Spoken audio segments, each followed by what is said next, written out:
Hi friends, media ಜಗತ್ತಿಗೆ ಸ್ವಾಗತ. Friends, ಮಾಜಿ ಶಿಕ್ಷಣ ಸಚಿವ ಬಿಸಿ ನಾಗೇಶ್ ತಮ್ಮ ಕುಟುಂಬಕ್ಕೆ ಬಿಟ್ಟು ಹೋದ ಆಸ್ತಿ ಎಷ್ಟು ಗೊತ್ತಾ?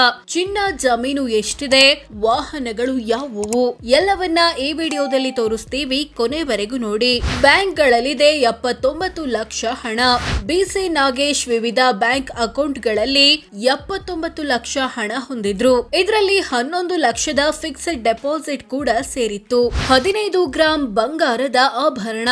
ಬಿಸಿ ನಾಗೇಶ್ ಬಳಿ 15 ಗ್ರಾಂನಷ್ಟು ಬಂಗಾರ ಇತ್ತು. ಇದರ ಮೌಲ್ಯ 50,000 ಅಂತ ಡಿಕ್ಲೇರ್ ಮಾಡಿಕೊಂಡಿದ್ರು. ಟಾಟಾ ಹ್ಯಾರಿಯರ್ ಮತ್ತು ಟ್ರ್ಯಾಕ್ಟರ್. ಬಿಸಿ ನಾಗೇಶ್ ಹೆಸರಲ್ಲಿ ಟಾಟಾ ಹ್ಯಾರಿಯರ್ ಕಾರು ಮತ್ತು ಹಳೆ ಟ್ರ್ಯಾಕ್ಟರ್ ಇದೆ. ಇವುಗಳ ಒಟ್ಟು ಮೌಲ್ಯ 14.12 ಲಕ್ಷ ಅಂತ ಘೋಷಿಸಿಕೊಳ್ಳಲಾಗಿತ್ತು. ವಾಸಕ್ಕೆ ಒಂದು ಮನೆ 30 ಲಕ್ಷ ಬೆಲೆ. ಬಿಸಿ ನಾಗೇಶ್ ಹೆಸರಲ್ಲಿ ತುಮಕೂರು ಜಿಲ್ಲೆಯ ತಿಪಟೂರಿನಲ್ಲಿ ಒಂದು ಮನೆ ಇದೆ. ಇದರ ಮೌಲ್ಯ 30 ಲಕ್ಷ ರೂಪಾಯಿ. ಎಷ್ಟು ಎಕರೆ ಜಮೀನಿದೆ ಗೊತ್ತಾ?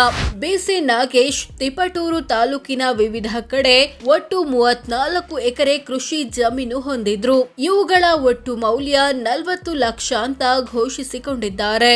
11 ಕೃಷಿಯೇತರ ಸೈಟುಗಳು. ಬಿಸಿ ನಾಗೇಶ್ ಬೆಂಗಳೂರಿನಲ್ಲಿ 2 ಮತ್ತು ತಿಪಟೂರಿನಲ್ಲಿ 9 ಸೇರಿ ಒಟ್ಟು 11 ಕೃಷಿಯೇತರ ಸೈಟುಗಳನ್ನ ಹೊಂದಿದ್ರು. ಇವುಗಳ ಒಟ್ಟು ಮೌಲ್ಯ 3.48 ಕೋಟಿ. 3 ವಾಣಿಜ್ಯ ಕಟ್ಟಡ ಕೋಟಿ ಮೌಲ್ಯ. ಬಿಸಿ ನಾಗೇಶ್ ತಿಪಟೂರಿನಲ್ಲಿ 3 ವಾಣಿಜ್ಯ ಕಟ್ಟಡಗಳನ್ನ ಹೊಂದಿದ್ರು. ಇವುಗಳ ಒಟ್ಟು ಮೌಲ್ಯ 1.52 ಕೋಟಿ ರೂಪಾಯಿ.